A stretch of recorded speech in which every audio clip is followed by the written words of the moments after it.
I failed to mention something about Youngstown this morning. You know, they all had to get up early and be there by 11 o'clock, and we do a reverse service. I give the sermon at the beginning, and then I take off. I gave the announcements too. They took about as long as here, just real short announcements. But then I give the sermon, then Jimmy Guy comes back and leads another song, and then I think Steve Nozel was up for the sermonette today. And then they end the service. But in order to get back here in time for that, it was the only way we can do it. But I was happy to report that we had a full house at Youngstown, in spite of the fact that 3 of the guys are down with a flu bug, and one other member wasn't able to be there. We had several new prospective members that are begun attending, and otherwise everybody was able to be there, including Dan Stewart. This is the first time he's been back to services after the fall. Up there at that, it was an electric power plant up on in Ashtabula, right on the lake, where it was the building they were dismantling, and when he fell. But not using a walker anymore. He hasn't been using a walker for 2 weeks. The therapist cleared him to use a cane. So Walker gets tossed, and he grabs the cane right away, and he's recovering very, very remarkably well from the amount of injuries that he sustained. So that's all good, and I just bring you the greetings from the brethren up there. It was a very energetic, cheerful bunch this morning. And they heard the same sermon. I'm going to do a little switch up in the way that I deliver it. I hardly ever start a sermon with a joke. But this one, I'm going to make an exception. Maybe that'll become evident as we go. But in my announcements in the commentary, you know, I mentioned something about being at Ambassador College, and that brought back a flood of memories. I attended the Bricketwood campus. We had 3 campuses of Ambassador College, one in Pasadena, California. That was the church headquarters in those days, as most of you remember. The other was in Big Sandy, Texas, which is about 110 miles east of Dallas. And then the smallest campus was the international campus. It was Bricketwood, England. Technically, we were in the county of Hertfordshire, but most people don't care about that. As long as you're in one shire or another over there, you're fine. We were in Hertfordshire. It was about an hour north of London. And by walking 10 minutes off campus, we were in sort of in the countryside, and we had a research farm and surrounded by other farm grounds, so it was a very beautiful setting. But you walk about 10 or 12 minutes to get to the local train station, and then it would run you down to the city of Watford. It had a big train station, and then you could be anywhere in London, any main train station, within an hour of leaving the dorm. If you planned your schedule according to the train schedule, you would be. We had a lot of fun there. It was an interesting campus. About a third of us, it was the smallest campus, as I said. We had about 250 students, and a third of them were Americans. A third of them were British, either Britain, Ireland, North Ireland, Scotland, Wales, and the rest of the other third, we included Canadians and New Zealanders and Australians. Actually, there were quite a few Australians, South Africans, and a few from various parts of Europe and other parts of the world. So we had a nice international mix, which was a lot of fun.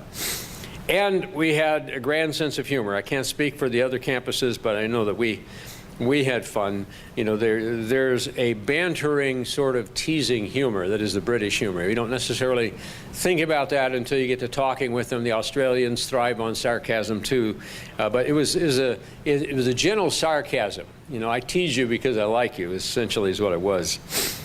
Americans don't understand that. Now, there are a few Americans, you know, and I think several of you here are real naturals at that. You'd have fit right in.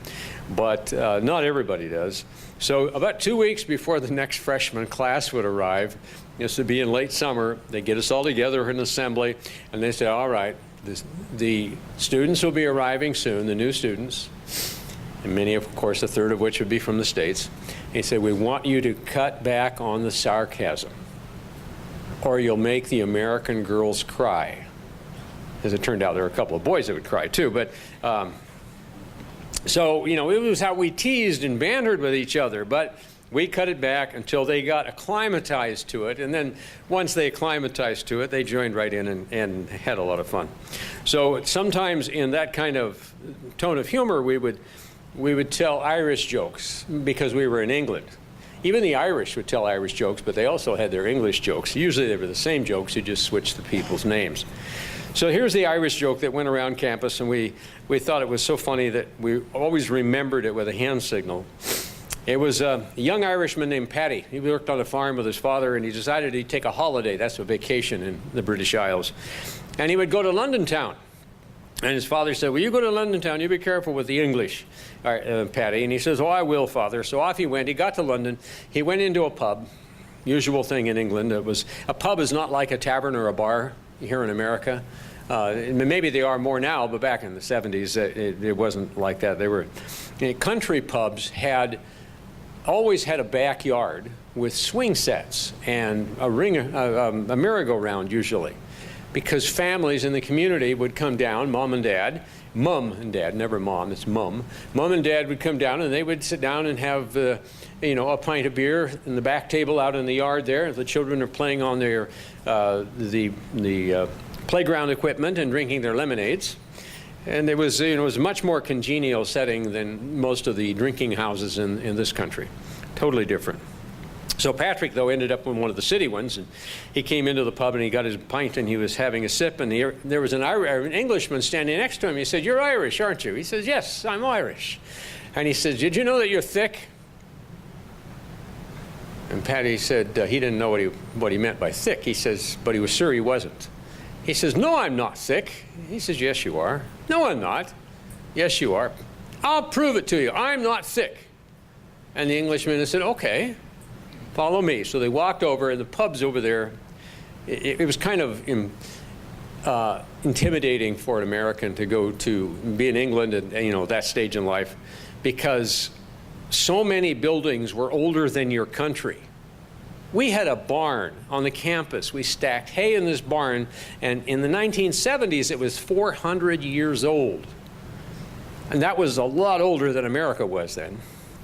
So it was these buildings, to stand like that, typically had oak timbers. English oak is very strong oak. And so they walked over to one of the oak timbers that held up the pub, and the Englishman stuck his hand in front of the timber. He said, "Hit my hand." And he says, "I don't want to do that. I heard it." Now he says, "No, hit it." So Paddy's a big, strong guy. He gets his fist and he swings as hard as he can, and the Englishman drops his hand. Crunch. He said, "See, I told you, you're thick." "I'm not thick." I said, "Yes, you are." He says, "Let me try again." Sticks his other hand up. Same thing. So Paddy decided he'd learned something, and he went back home from his holiday, and he got off the train station, like everywhere, and he had to walk someplace to get home. And so he's walking past the fields of their farm, and there's his father out there plowing. So he's excited. He wants to tell him what he learned. He hops over the fence and trots out. "Father, Father," he says, "I learned something in England." He said, "What did you learn, Paddy?" He said, "I learned that I'm thick." And he said, "What do you mean you're thick, Paddy?" And Paddy's, both hands are in bandages, but he looks around for a post or something upright, and there isn't anything in the middle of the field. So he says, "Hit me hand, Dad." Ever after that, when that joke made its circulation in a college community there, if somebody wasn't getting it, wasn't understanding a joke or understanding a point that you're trying to explain to them, somebody in the crowd would pretty soon have their hand up like this as a signal. And then you'd realize, oh, okay, let me try again. We had lots of fun with that, and lots of fun with many other humorous and enjoyable things. It was harmless humor. The Irish would tell the same joke about the English, so they just traded them back and forth like that. But let me ask you this question. Did you ever think that Jesus of Nazareth was funny? You think Christ could tell a joke? Now that's one that is a concept that for many is hard to wrap a mind around.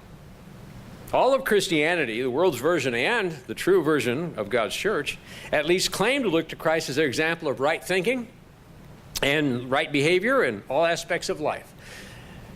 Except perhaps in humor.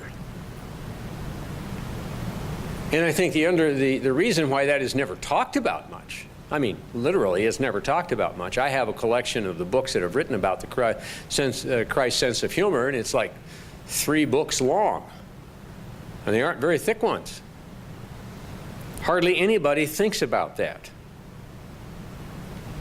In fact, most think that he wasn't funny at all. I have one of those little books I have called, it's literally titled The Humor of Christ, the same title as the sermon. And it's written by a man named Elton Trueblood back in the 1960s. He perceived some things, and it was really eye-opening to read his little booklet and compare the scriptures that he was citing. So here's a comment from his book. The fact that we have often developed a false pattern of Christ's character, or the fact is, we have often developed a false pattern for Christ's character. Though we do not always say so directly, we habitually think of him as mild in manner, endlessly patient, grave in speech, and serious almost to the point of dourness. Well, that probably is, to a certain degree, at least, calculates how we view the possibility that Jesus Christ had a sense of humor and exhibited it during his human ministry.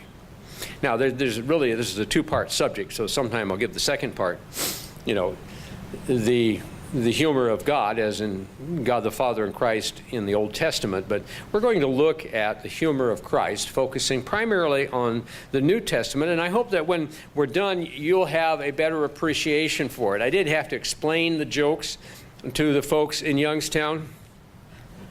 They didn't get them, and so we'll see how it works for you. But let's look at some of the evidence of Christ's sense of humor. I think when you figure this out and when you start to think it through, it's going to add a wonderful aspect to his character and a greater appreciation, frankly, for his Passover sacrifice when you do that.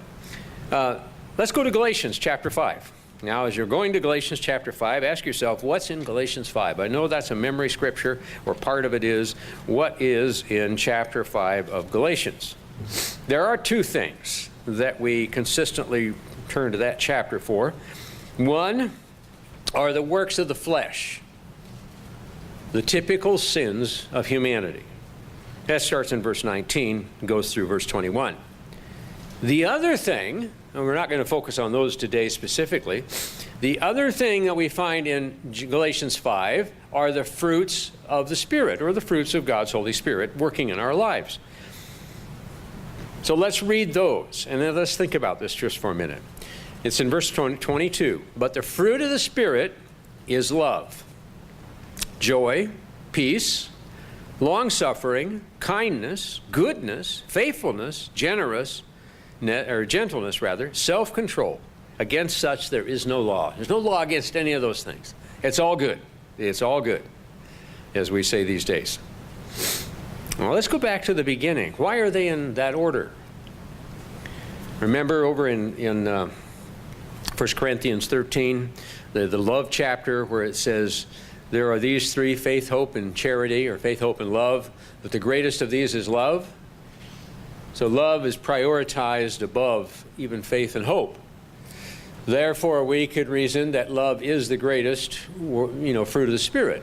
God is love. It's one of the scriptures. He epitomizes it. An outgoing concern for others is expressed in the 2 great commandments. You shall love the Lord your God with all your mind and heart and, your very being. And you love your neighbor as yourself. So now we go back and look at the fruits of the Spirit, and the primary one is listed first. Thus, it's possible that they're in a descending order. Not that it makes a great deal of difference, because we want to exhibit all of these things. But it is joy that comes after love. In fact, that is noted so often that back when surnames were invented, or I don't know if they were invented, but they were required back in it was the late Middle Ages, actually 12 to 1300s in Europe. And sometimes you had to purchase a good surname in some countries. The better the name, especially if you're Jewish, the higher the price. Hence, people who have names like Goldstein, well, they played a lot of Goldstein for that. You betcha. But, you know, Dirty Shoe, wait, I don't know if anybody was named Dirty Shoe, but that one would come cheaper. But I'll bet you what, that in England, Lovejoy, which is a fairly common last name in England, Lovejoy probably came at a top price. That'd be a great name. Two of the first two fruits of the Spirit. But the fact is, joy is one of the fruits of the Spirit. And when we laugh, what are we expressing? We're expressing some form of joy. If the laughter is not derisive, disrespectful, you know, irritating, sinful laughter, of course, we're not talking about that.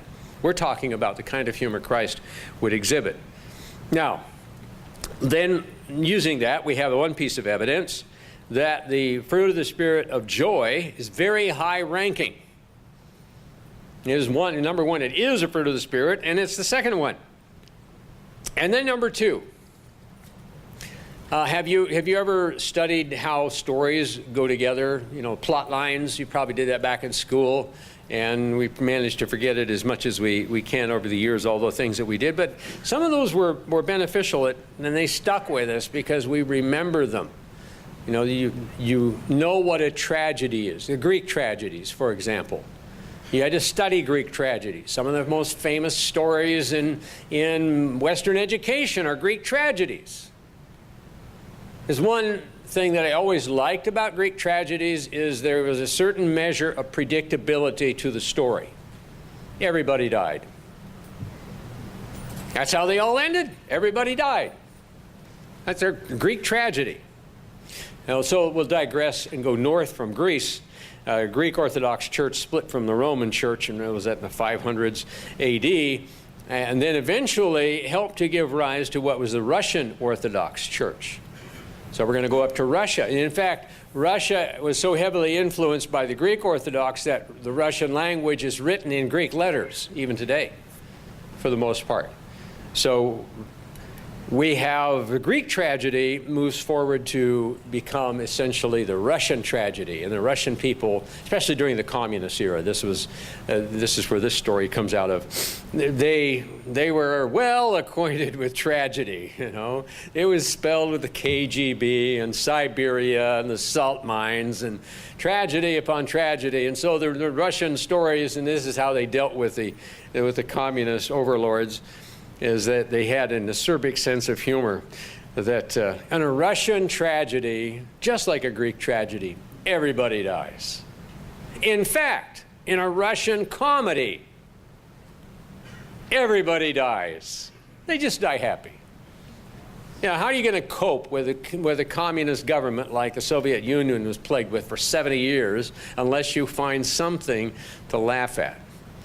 And that was part of how they did it. A Russian comedy, everybody dies, they just die happy.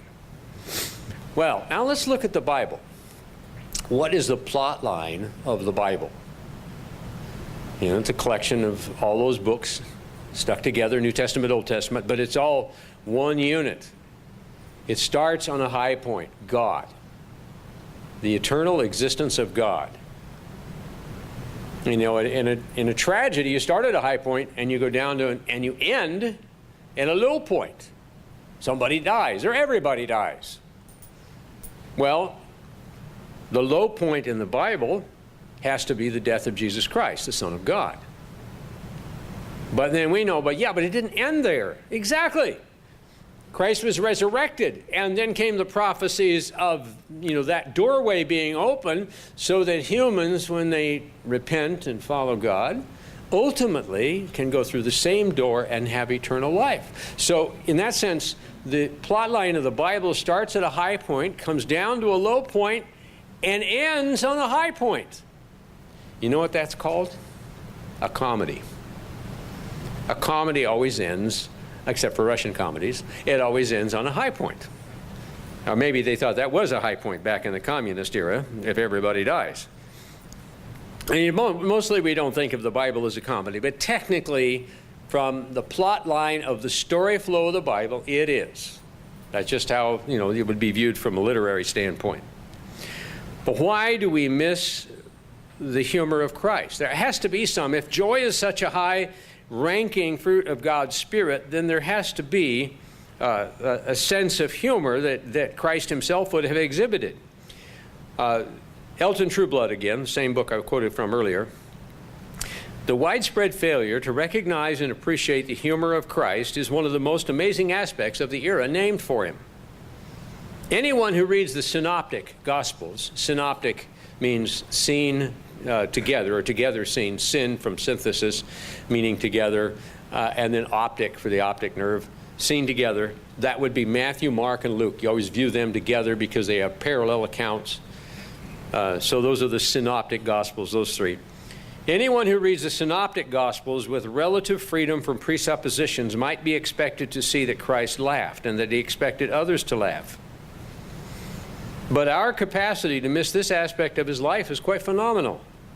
We are so sure that he was always so deadly serious that we often twist his words in order to try to make them conform to our preconceived mold. A misguided piety has made us fear that acceptance of his wit and humor would somehow be mildly blasphemous or sacrilegious. Religion, we think, is serious business, and serious business is incompatible with banter.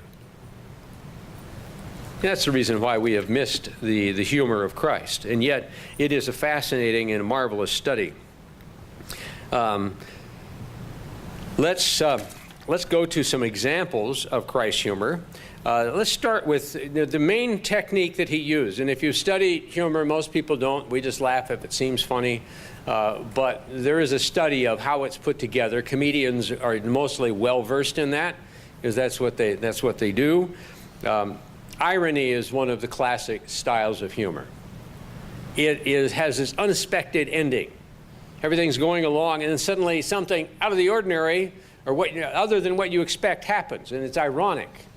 So irony expresses itself in various ways. For example, even a wordplay is an irony. It's a pun, too.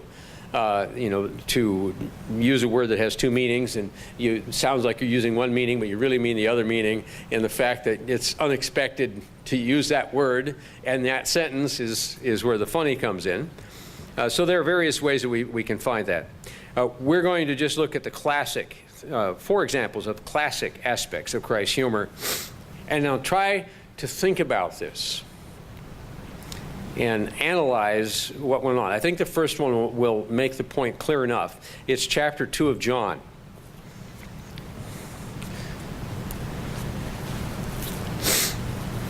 Most of us know chapter 2 of John is when Christ turned the water into wine. And we say, yeah, so what's funny about that? Put Moog and David out of business. Hold it, they've been out of business for a long time, I think. Well, that's actually the funny, is turning the water into wine. And you gotta think outside the usual box of laughter that is your repertoire of laughter, and analyze this.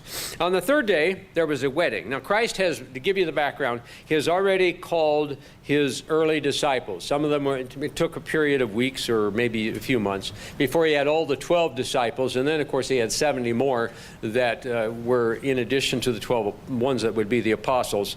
We'll touch bases on with them in a minute, but some of the 12 are with him at this time. On the 3rd day, there was a wedding in Cana of Galilee. Now, that doesn't mean Canaan, like the land of Canaan, which was another term for the land of Israel prior to the Israelites coming. This is actually a village up in the north of Israel, in the valley around the Sea of Galilee. That's where Cana is. So it wouldn't have been terribly far from where Jesus grew up in Nazareth, which is about 8 miles from north of the, or not north, but 8 miles uphill, and largely a little north, but mostly west of the Sea of Galilee. It wouldn't be terribly far from there. So the wedding's in Cana of Galilee, and the mother of Jesus was there. So Mary was at the wedding. Now you're going to find out she wasn't just there attending, she was there helping with the wedding. Pay close attention to what we usually read over and miss. Now, both Jesus and his disciples were invited to the wedding. Okay, so we got everybody there. And when they ran out of wine, well, why would they run out of wine at a wedding? Well, weddings were larger affairs than they typically are, I suppose, in our day, especially for those who could afford them. They would have a wedding feast that might last multiple days, 3-4 days or so. And then you're feeding an awful lot of guests, and you could run out of wine. Well, it happened. They ran out of wine. When they ran out of wine, get the rest of the sentence, the mother of Jesus said to him, "They have no wine." But she didn't say it like that. Understand that Mary was a Jewish mother. There is a Jewish culture. We should be familiar with it. There are many Jewish folks that live in the greater Cleveland, Akron area. And they are, actually, most of our comedians are Jewish. Did you know that? We have hardly any that aren't Jewish. And those who aren't Jewish typically use a Jewish approach to humor.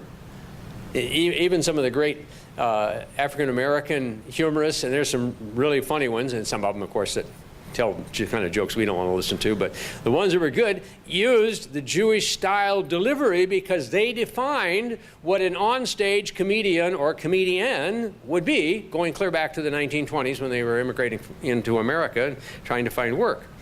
Irony is their funny line, or their tactic of humor. So she says they have no wine. So let me tell you, this is a joke about a Jewish grandmother who went on vacation with her son, who was a doctor, and his wife and their children, and they stayed at a hotel that had a big swimming pool and a courtyard. And one day at the hotel, she's visiting with her daughter-in-law and the grandkids, and her son comes walking in. He went over to get a soda, and he's walking back. He slips on the edge of the pool, and he falls and cracks his head and falls in the pool. And she panics, and she runs into the lobby of the hotel shouting, "My son, the doctor, he's drowning." All right, 2, 3, now 4. Yeah. She had to tell everybody he's a doctor before she tells them he's drowning. You see, that was the funny part. She's proud of the fact that her son is a doctor. And she wants the whole world to know it, even though he's drowning. If they're going to know he's a doctor, now we need help. So now bring that back. We're talking about a Jewish mother who has to be very, very proud of the ultimate son that any woman could have, Jesus Christ. And so when they ran out of wine, the mother of Jesus said to him, "They have no wine." It's not, what do you know? They have no wine. No, it's, they have no wine. Do something about it, is what she's saying. And Jesus said to her, he knew exactly what she was doing, but we read right over it. We miss the whole drama that's unfolding here, the entire humorousness of it. And he said to her, "Woman," and we think, why would he call his mother woman? Because it was a respectful term of addressing a female of the species. Woman. It's not so much today, maybe, but it was then. "Woman, what does your concern have to do with me? My time has not yet come," or "my hour has not yet come." And you think, oh yeah, his hour hadn't come. You know, he's just starting his ministry. Yeah, right. Like she didn't know that? Mary was present, you remember, for his birth and the conception and the visit by Gabriel, the angel, to explain what was going to happen. She knew all that. She was a key player in the life of Jesus Christ. And God inspired her with a prophecy about him that she got to actually give. And she visited her cousin, Elizabeth, the mother of John the Baptist, and the exchange that took place with them. And then when they dedicated Jesus, took him to the temple to make the offering of the 2 turtle doves for, having been blessed with a baby. There was an ancient prophet, Simeon, and a prophetess whose name was Anna. And she was right there holding the baby while they pronounced their blessings, which were also prophecies about Christ. Yeah, Mary knew exactly who she was talking to, and she knew exactly that he could do something about the fact that they have no wine. And so he said, he knows that she knows that, and obviously, what does your concern have to do with me? My hour has not yet come, mother. And his mother said to the servant, she had nothing more to him. She turned to the servants and said, do whatever he says. You know, that, okay, are you getting a feeling that maybe something similar has happened before? I do. You know, maybe not in a public way, but maybe in a private time where it provided for someone. And there were 6 water pots of stone, according to the manner of the purification of the Jews. They would have the water on hand so they could go through, wash their hands up to their elbows, and then this was the storage units for the water. And they each contained 20 or 30 gallons. So we're talking somewhere between 120 to 180 total gallons of water that these would hold. And Jesus said to them, he didn't argue with her anymore, notice that. He turned to the servants and he said, fill the water pots with water. Well, that took them a little while, but they filled them to the brim. And then they all lined up just in front of him. We got it done. And then he said to them, now draw some out and take it to the master of the feast. The master of the feast is not the groom. The master of the feast is the man that's coordinating the feast for the groom and the bride. So they brought the wine to the master of the feast, and he tasted the water that had been made wine and did not know where it came from. But the servants knew where it came from. And the master of the feast called the bridegroom, and he said to him, every man at the beginning sets out the good wine when everybody's taste buds are able to pick it up. But after the guests have all well drunk, they've had, wine and food and everything, then they bring out the less good wine, the inferior wine. But you kept the good wine to the last. This is remarkable. So what happened was, by the way, you have to stop and think about it. He turned up, made 120 to 180 gallons of the finest wine, and maybe, we don't know this for sure, but it's one of those Bible study questions, first time in the millennium, once we get through the big ones, we can ask, was that, in fact, the all-time best wine the world has ever seen? I think it's a good chance that it was. You stop to think about it.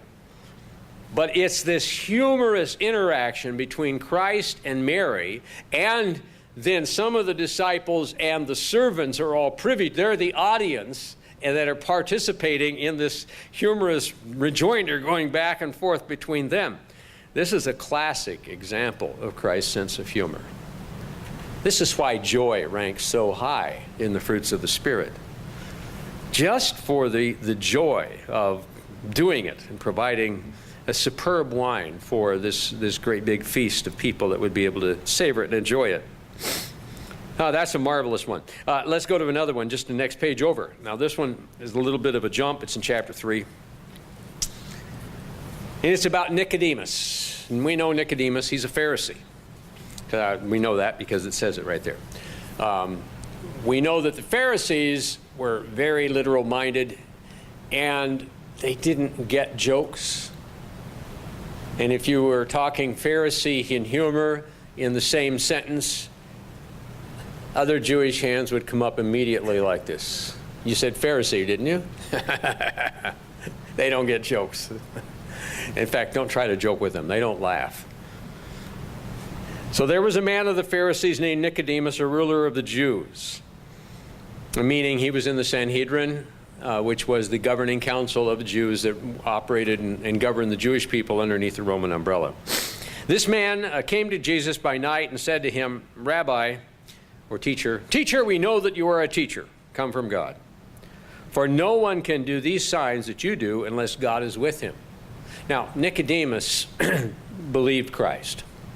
He didn't understand him fully yet, but he did believe in him, and he ended up in the church. And you'll find that his name pops up later in the New Testament. So he was on his way in. But he comes, we know that you are a teacher from God, otherwise you couldn't do these things. And Jesus didn't say thank you. Well, I'm glad you understand that, Nicodemus. He didn't say that. In fact, he didn't say anything that seemed to have anything to do with the conversation up to that point. He throws a total curveball straight back to Nicodemus. He says, most assuredly, I say to you, unless one is born again, he cannot see the kingdom of God. Look what Nicodemus said. Now look what Christ said. Why did he say that?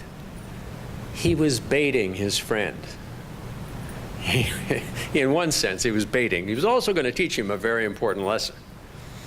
So Nicodemus, it catches him off guard, and he reverts back to his literal Pharisaical thinking, and he said to him, how can a man be born when he's old? Can he enter a second time into his mother's womb and be born? He's trying to reason it out from the physical perspective. You know, we do that sometimes. We're like Nicodemus. And he missed the fact that Christ was toying with him. He was preparing him to teach a lesson. You see, humor is used as a teaching tool. It breaks you out of the mold where you're open to listening, and then you get a fresh approach to whatever task it is that you're up against, in as far as comprehension goes, and then you can see it from a new perspective, and then you understand it. But Jesus didn't respond to Nicodemus's overture. He threw a challenge to him in a humorous way. It was a serious challenge, but it was humorous because it threw Nicodemus exactly off guard, like Christ anticipated that he would go. And yet it opened up Nicodemus to learn some things. And Christ goes on with the teaching session. So he uses a teaching tool there. Let's go to Luke 24. Oh, this is a good one. You'll love this one. In fact, Christ had told this joke in Egypt. They'd had him rolling in the Nile.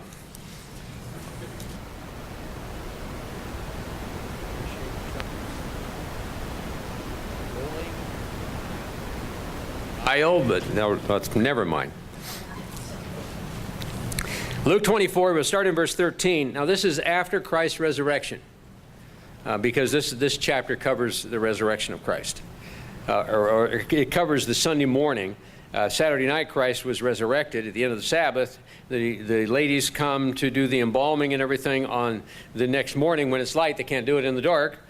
And the tomb's been empty. Been empty for hours, actually. So, verse 13 is a little bit later in the day. And there were two of them, of the disciples, were that same day traveling to a village called Emmaus. So the story is usually referred to as the road to Emmaus. Not Emmaus, but Emmaus, which was 7 miles from Jerusalem. And in verse 14, they talked together of all these things that had happened. And obviously they believed Christ was the Messiah. They were deeply concerned. This was what their life was about now. But their mourning, they didn't expect the Messiah to die. They expected that he'd gather all the Romans and drop kick them into the Mediterranean Sea. I mean, they call it Mare Nostrum, our sea. So why doesn't he just toss them there? Let us have our freedom. That was the whole idea of having a Messiah in the minds of most of the Jewish people.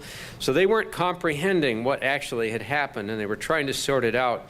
And in verse 14, they talked together of those things that had happened. In verse 15, so it was as they conversed and they reasoned that Jesus himself drew nearer and went with them. But their eyes were restrained. Remember that, restrained. Their eyes were restrained so that they did not know him or recognize him. And he said to them, or either that or he had his, using his Jedi hood kind of pulled down to where his face is in the shadow of the hood. One or the other, except it was this way. In verse 17, he says, what kind of conversation is this that you have with one another as you walk and are sad? What's happening, fellows? And then one whose name was Cleopas said to him, Are you the only stranger in Jerusalem? And have you not known the things that happened there in these days? And Jesus said, what things? And this is called the Socratic method. Socrates didn't invent it. It's feigning ignorance so that you can learn more. And they said to him, the things concerning Jesus of Nazareth, who was a prophet, mighty in deed and word before God and all the people, and how the chief priests and our rulers delivered him to be condemned to death and crucified him. But we were hoping that it was he who was going to redeem Israel. Indeed, besides all this, today is the third day since these things happened, and yes, certain women of our company who arrived at the tomb early astonished us when they did not find his body. And they came saying that they have also seen a vision of angels who said he was alive, and a certain of those who were with us went to the tomb, and Peter and John specifically, and found it just as the women had said. But him they did not see. And then in verse 25, Christ said to them, O foolish ones, and slow of heart to believe in all the things the prophets have spoken. Ought not the Christ, the Messiah, to have suffered these things and to enter into his glory? Isn't this what God planned? And then beginning at Moses in the Pentateuch, and through all the prophets, he expounded to them all the scriptures, in all the scriptures, the things concerning himself. Now, you're starting at the beginning of the Bible and going through the entire Old Testament, going through all those scriptures. They were walking probably not super fast on their way to Emmaus, and it was 7 miles, and they got one of the finest dissertations on the fulfillment of messianic prophecy that you could ask for. So finally, verse 28, they drew near the village where they were going, and he indicated that he would have gone further.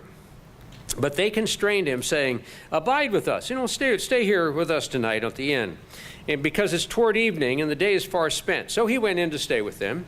And it came to pass, as he sat at the table with them, he took bread, and he blessed it, and then he broke it. In those days, they didn't have knives for slicing bread like we do in America, where we slice it into a nice, even little slices so we can make sandwiches out of it, paying homage to the great Englishman, the Earl of Sandwich, who invented sandwiches in 1684, I think it was. It was the Earl of Sandwich. Those days, they just took a hunk of bread and tore it apart and gave pieces to people. And that's how they ate it. And they didn't eat sandwiches because things fell out from between those uneven slices of bread, or pieces of bread. But Christ handed them each a piece of bread, and then their eyes were opened, and they knew him. They recognized who he was and who had been talking to them all this time, and then poof, he vanishes. And he hands them the bread. They recognize him. Get the shocked look on their face, and unable to get a sound out, and then he just disappears. And you think, yeah, so where's the punchline? All right, 1, he just disappears. Poof. After all that, he just disappears. And 2, they didn't recognize him the whole time. That's the joke. It's not a joke in the sense of just for the sake of a joke. It's the humor of it all that was injected into a most serious setting to help them cope with the sadness. But they didn't recognize him. Remember, go back there, it said that their eyes were restrained in verse 16. Who restrained their eyes? In other words, who blocked them from recognizing who they were talking to? Christ himself. He had that power. Now, if he has the power to go poof and disappear, he has the power to block their eyes from recognizing him. So they're talking to him, and they don't even realize who they're talking with. Well, I thought it was funny. Maybe if you think about it a while, you'll sort of capture the sheer joy of being able to do that and helping the disciples to have a certain lightheartedness about life. Serious, all the same, but lightheartedness. Now, I'm sure you'll get this next one, though. Let's go to Matthew chapter 14. This is one of my favorites.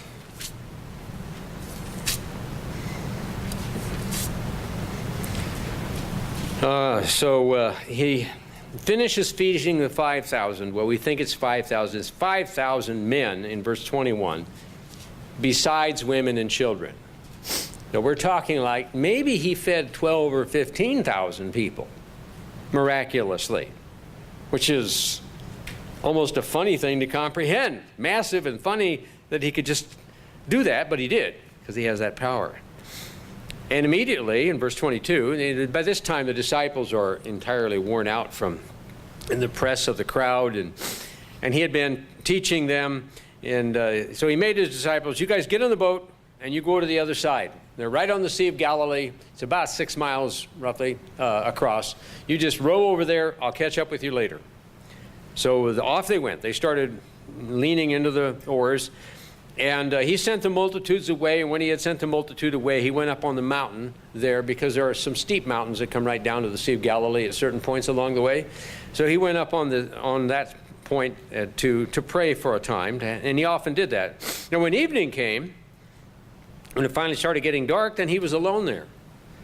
Now the disciples didn't see him come down during the late daylight, so they knew he was up there. They could easily see him go up to where he liked to be by himself.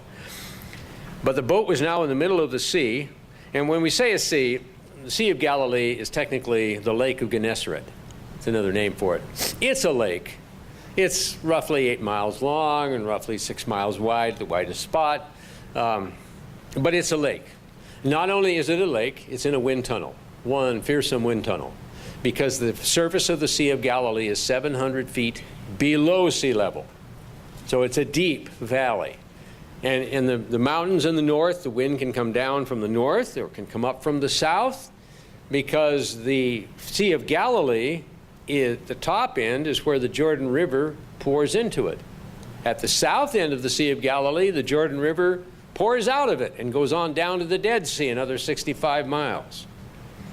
So you have an ideal setup for wind tunnels. Thus, when the wind comes up on a lake that size, then you tend to get really, really choppy, dangerous waves for small boats. And that's what the disciples were contending with. Some of them, like James and John and Andrew and Peter, they were used to that. They were fishermen. But still, you know, even for fishermen, the wind can get very contrary. And what do you behold? It was. Verse 4, or 24, when the boat was now in the middle of the sea, tossed by the waves, for the wind was contrary. It was a bad wind. And in the fourth watch of the night, it would be early in the morning, Jesus went to them, walking on the sea. Now, it's not walking on a nice, glassy, smooth sea with little bitty ripples like this. He was walking on a wind-driven, choppy sea with waves 4 or 5 feet high, probably at times, at least 3 to 4, but more likely 4 to 5. And I've often wondered, he's walking on that kind of water? It's not the smooth water. This is the choppy water. So, it's a matter of practical thinking. You know, I don't know if you think about things like this, but sometimes I do. If you're going up the back of the wave, do you go up like you're going up steps? And when you get to the top, do you then go like you're going down steps off of it? Or do you get up to the top and then you just sort of get into surfing position and you slide down to the bottom of the trough, which is what in between the waves is called, and then you climb the next wave and slide to the bottom and climb the next wave and slide to the bottom? Or maybe there's another way you could do it.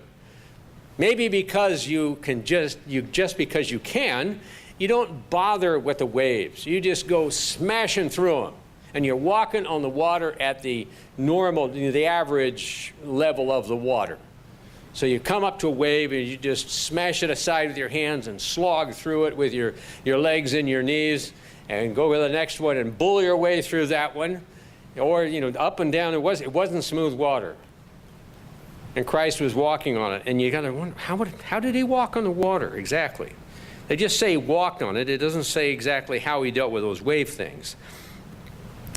So that terrified the disciples. And the disciples saw him walking on the sea. Another place says he was almost to walk past them. And they called out. They were terrified. They thought he was a ghost, meaning probably a spirit, because ghosts don't exist. And they cried out in fear. And immediately Jesus spoke to them, saying, be of good cheer. And laugh a little, guys. It's just me. Don't be afraid.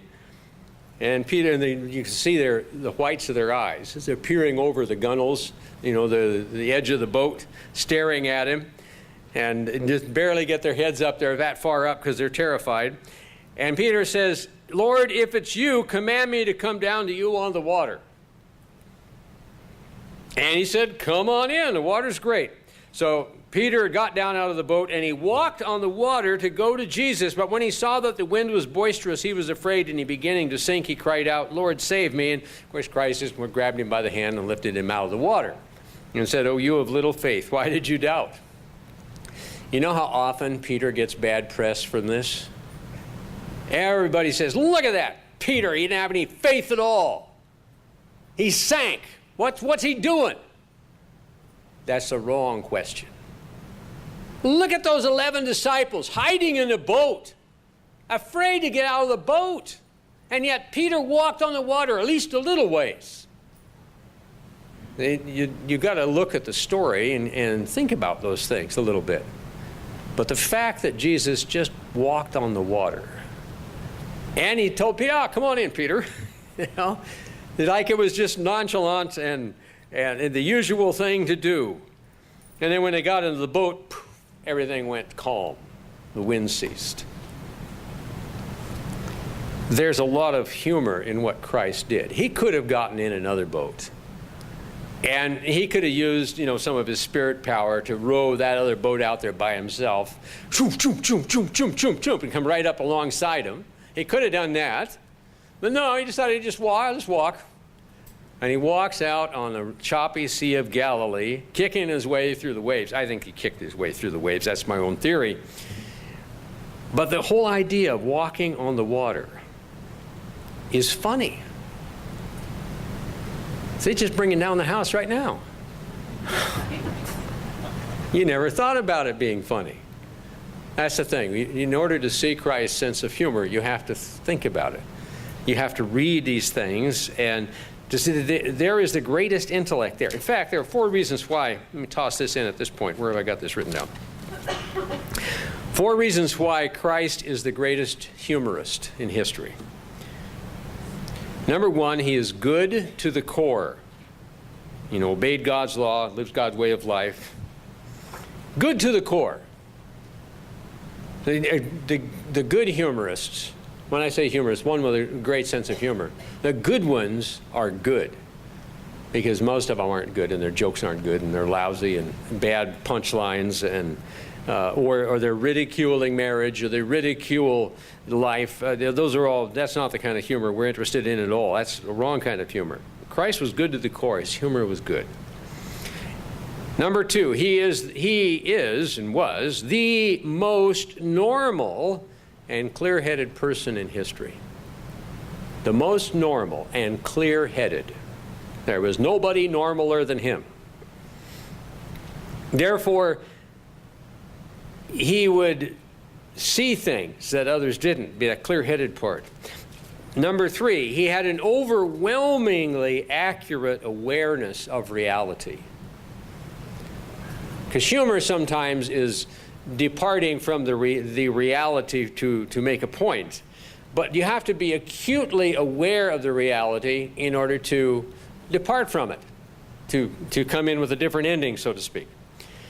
And number 4, he had the most dynamic intellect of any human being in history. Most dynamic intellect. That means the quickest wit. And also he had the ultimate wisdom to go with it.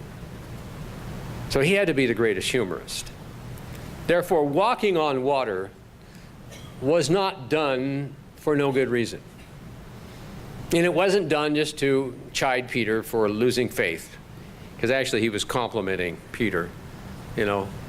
"Oh, you have little faith. Why did you doubt? Look where you were. You were doing it, Peter. You were walking on the water." So I think if we begin to think about these, then we come to understand a little bit what Christ is doing. Now, let's look at the irony of unexpected meanings or word plays, an unexpected meaning to a word. We'll start in Matthew 4 and verse 19. And Jesus was walking by the Sea of Galilee, and he saw 2 brothers, Simon, called Peter, and Andrew his brother, casting a net on the sea, for they were fishermen. And he said to them, follow me, boys. I will make you fishers of men." In English, that works perfect. Fishermen, fishers of men. Well, it doesn't work so well in America. We don't do puns. The British would get it. make you fishermen. I'm sure that it probably works in any human language. Conceptually, if not in words. I'll make you fishers of men. And they immediately left their nets and followed him. You ever wonder why? Why did they leave their nets and follow him that quickly? It's almost like they had planned this. I suspect that was in fact the case. When you read through the New Testament, you find that Christ had a house of his own. In addition to their family home in Nazareth, he had a house in Capernaum. Nazareth is 8 miles from Capernaum. Capernaum is on the northeast corner of the Sea of Galilee. That's where Peter lived, probably Andrew as well. Peter's mother-in-law, who undoubtedly lived with Peter and his wife, fell very sick early in Christ's ministry. That was one of the first healings that he did, was Peter's mother-in-law. So he would have known Christ well. And James and John were partners to Simon and Andrew, or Peter and Andrew, in the fishing business, and they lived in the next village down. So Christ probably knew them too. Furthermore, some historians reckon, based on legends and traditions, that James and John, the sons of Zebedee, that their mother was actually a sister to Mary, thus they would have been first cousins to Christ and his half-brothers and sisters.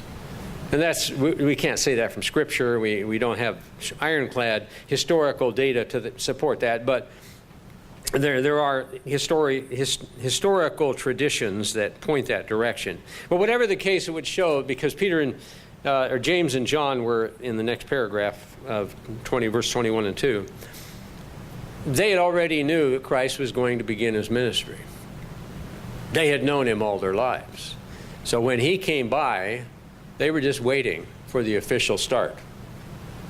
This wasn't just a fly-by-night, I'm just going to go do this out of the blue. No, this was a decision they had come to, and they knew something of Christ, which is probably one of the prime reasons that James and Peter and John were the 3 closest disciples to Christ. He often singled them out for the vision of the Transfiguration, and also at the Garden of Gethsemane, he had the 9 stay back, and he took those 3, and they went further into the garden where he talked with them before he went off further than that to pray, and up until the time he was arrested. So, but the bottom line is there's a humorous rejoinder. Follow me, and I will make you fishers of men. In chapter 15, let's go back where we were in Matthew chapter 15. Look at a couple of other word plays real quickly here before we run out of just not enough time to tell all the funny stuff that Jesus said and did. Just because it's funny doesn't mean it's not true. Sometimes, as I said, we think we have to be dead serious in order for the truth to be taught. No.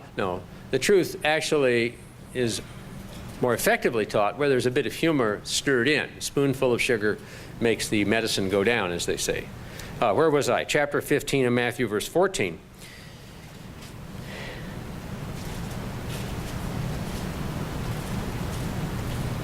Okay, we'll start in verse 12. The disciples came to him and said, "Do you know that the Pharisees were offended when they heard this saying?"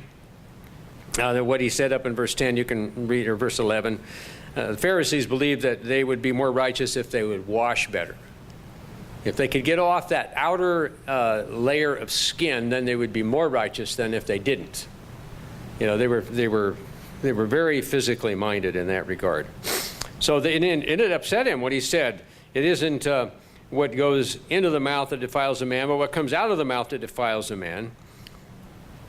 And then the disciples came and said, "What you said really upset them." And then it goes on, "Every plant that my heavenly Father has not planted will be uprooted. Leave them alone." In verse 14, "They are the blind leaders of the blind, and if the blind leads the blind, they will both fall into the ditch." And you think, so? All right. Leave them alone. They are the blind leaders of the blind, and if the blind leads the blind, they will both fall into the ditch. It's the repeating of the word blind and using it in an unusual way. They will both, the blind leads the blind. The blind leading the blind? That's funny. It's not funny. You're tough as Youngstown was. So I was reading a book years ago that somewhere I have it. Frank Buck, I think, was one of his books. Frank Buck was one of the sort of outdoorsman types that went to Africa, Borneo, and various other parts of the world, and they would capture live animals, wild animals live, and they would ship them back to the zoos in America and Europe, and he made quite a living at it. And he had a group of tribesmen, and this was in Kenya, and they were going after gorilla. No, that couldn't be Kenya, possibly Tanzania, but it may have been another country. They were going to trap a gorilla for one of the zoos. As they're walking out, the headman, or the leader of the foreman of the fellows he'd hired, was walking along ahead of them, and he was kind of putting on airs in front of the rest of the fellows. And all of a sudden, he fell. He just fell to the ground, and they just died laughing because them, they don't fall down. Those people are coordinated. They're not like us. American Indians were the same way, phenomenally coordinated. And I stumble over everything. So when somebody falls down, it's a joke, and they laugh. Well, they didn't know he fell down because an 18-foot python had latched onto him. And he was fighting for his life, rolling in the grass with this python. And when Frank Buck realized what was happening, they went over to see, and he shouted at the guys to stop laughing and get a hold of the snake and stretch it out. And then they stretch it out, they can't constrict. So then he saved the guy's life. That was their style of humor. It was just out of the ordinary. He fell down. He was super coordinated. He never fall down. So the unexpected is the beauty of it, and that's the humor that Christ was using here. That they blind leaders of the blind. All right, let's try another one in Matthew chapter 16, just over the page, verses 16 to 18. Let's see if we get this one. He says, Simon Peter answered and said, "You are the Christ." Christ had asked the disciples, and said, "Who do men think that I am? Say that I am?" And he says, "Some say you're Jeremiah, or you're John the Baptist, or one of the prophets." Why would they say that? Well, they knew, the people knew that there would be a resurrection. What they didn't understand is the timing and the extent of the resurrection. That was to be filled in by the New Testament. Then the timing all comes clear in the writings of Paul and John. But then Christ said, "So who do you think that I am?" And Peter says, "You are the Christ," that is the Messiah, the Son of the living God. They knew who he was. And Jesus said to him, "Blessed are you, Simon Bar-Jonah." Bar means son of Jonah. Actually, technically, Jonah is where we get the word John. So it would be Simon Johnson in modern English would be his name. But blessed are you, Simon Bar-Jonah, for flesh and blood has not revealed this to you, but my Father who is in heaven. And I also say to you, you are Peter. In Greek, you are Petros. And his nickname was Peter. You are Petros, which means a stone. Smaller than a bottle of water. Just as a stone you pick up in your hand and you could chuck out into the water and watch it splash.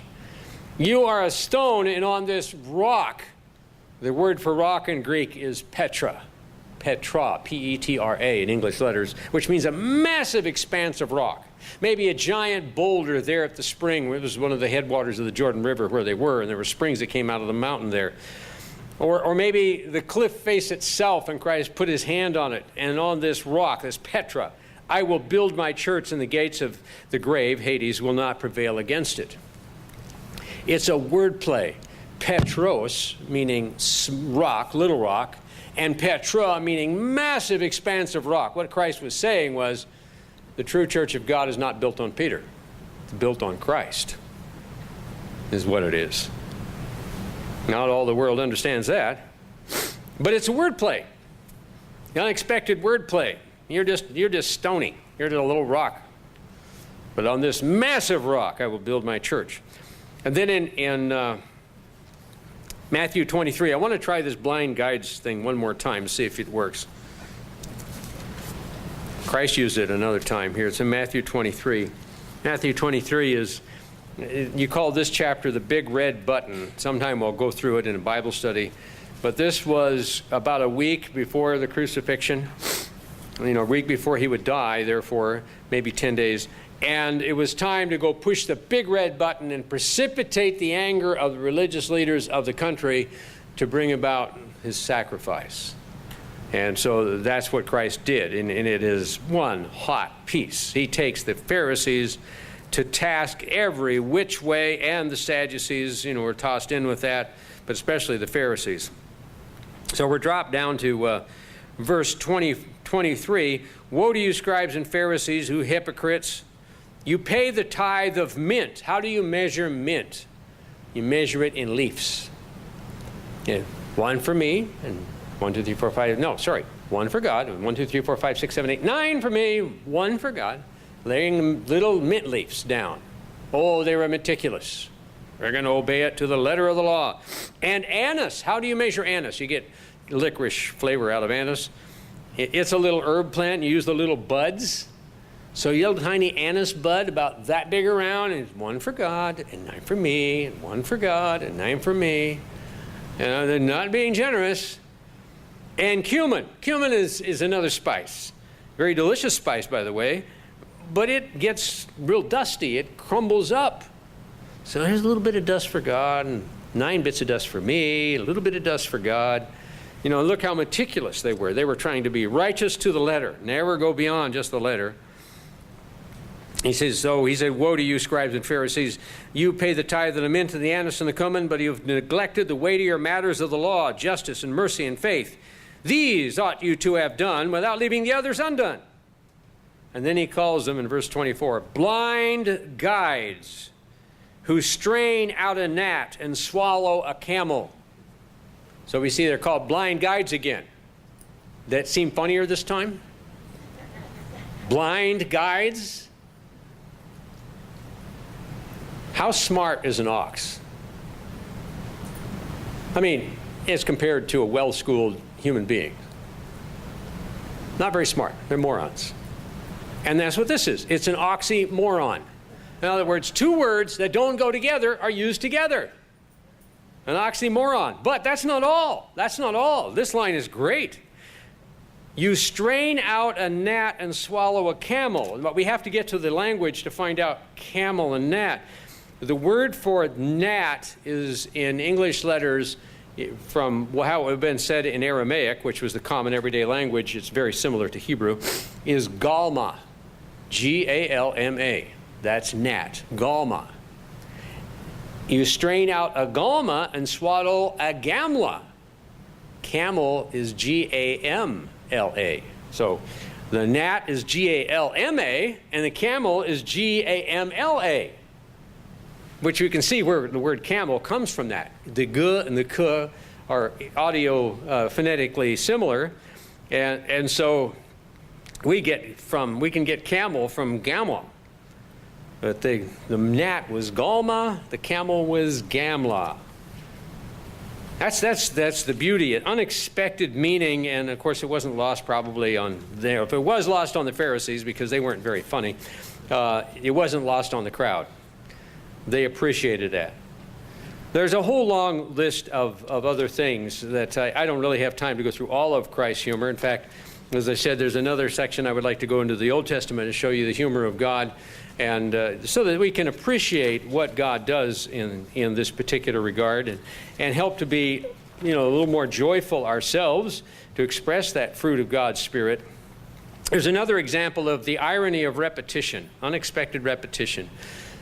You can read this one later. I'll just describe it. It's in Luke 15, basically the whole chapter. There are 3 parables told in succession by Jesus. And in each case, they have the sadness of losing something and then the joy of finding it. So you have the lost sheep parable, you have the lost coin parable, and you have the lost son, or the prodigal son parable. That which is lost is found, and there's rejoicing because it was found. So that it's the fact you line those up like that. That shows a sense of humor. Not your belly laugh sense of humor, but your very intelligent, clever, pleasant sense of humor. And he did the same thing with Peter, and you know this story. It's in John chapter 21. Again, I'll let you read it. It's the last part of the chapter. It's after Christ's resurrection, and they're at the Sea of Galilee, and Christ calls to him to see if they've caught any fish. And they say, none. He says, well, throw your net on the other side of the boat, and then they can't get it into the boat, so they have to row the two boats back to the shore, dragging the net. Peter jumps in and swims ahead, and Christ already has fish cooking on the campfire and bread cooking. And after they'd all eaten, he's sitting there and he's talking to Peter. Peter, do you love me? And Peter said, yes, Master, I love you. He said, feed my sheep. And a few seconds later he said, Peter, do you love me?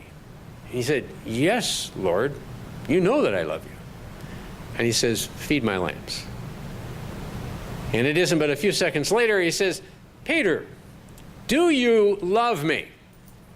He says, yes, Lord, you know all things. You know that I love you. Feed my sheep. And by the way, you're going to die as a martyr.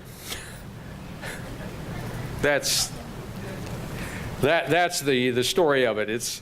But again, the fact that Christ repeated the thing 3 times, and it was getting a little on Peter's nerves. I think you can pick that up in the account.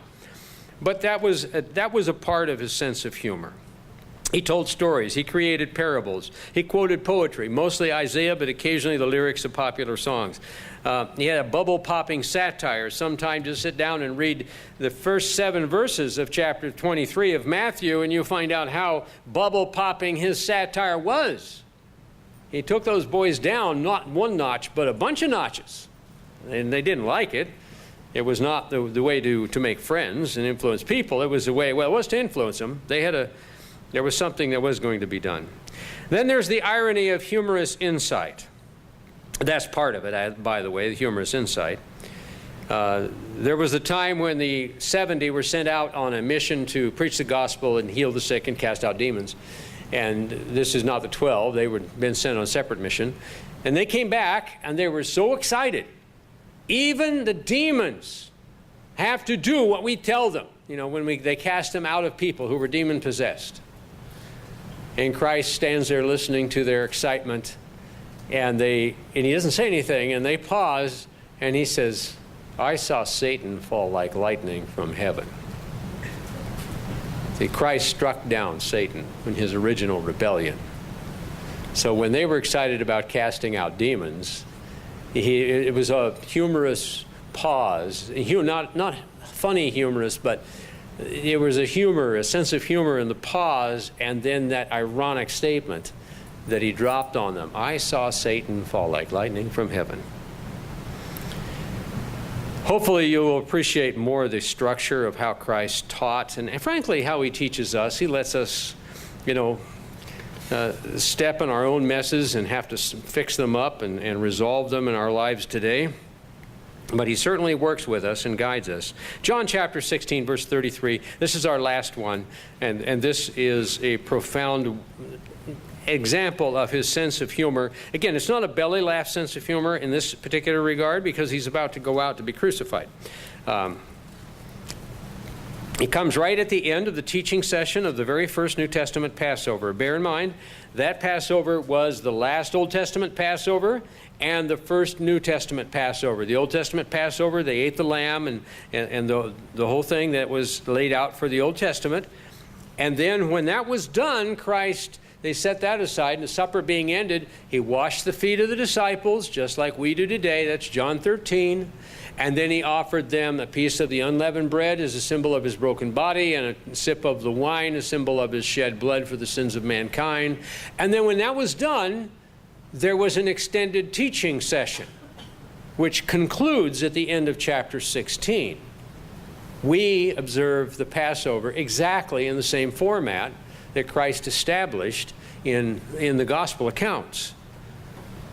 And we end with a teaching session. So here we are, chapter 16. And Jesus asked them a question in verse 31. He says, do you now believe? He said, indeed, the hour is coming. Yes, it has now come that you will be scattered, each to his own, and you will leave me alone. And yet I am not alone, because the Father is with me. Now these things I have spoken to you, that in me you may have peace. All that Christ teaches us, that in him we can have peace. In the world you will have tribulation. And they did. And 11 of the 12 were martyred. In the world you will have tribulation. but be of good cheer. I have overcome the world. Again, it's sort of the ironic comment at the end. An irony of humorous insight. Good cheer, be of good cheer. I have overcome the world. We're all going to die. You know, we're going into a spiritual war, boys, but be of good cheer. I have overcome the world. We will win in the end. And that's the greatest joy of it all.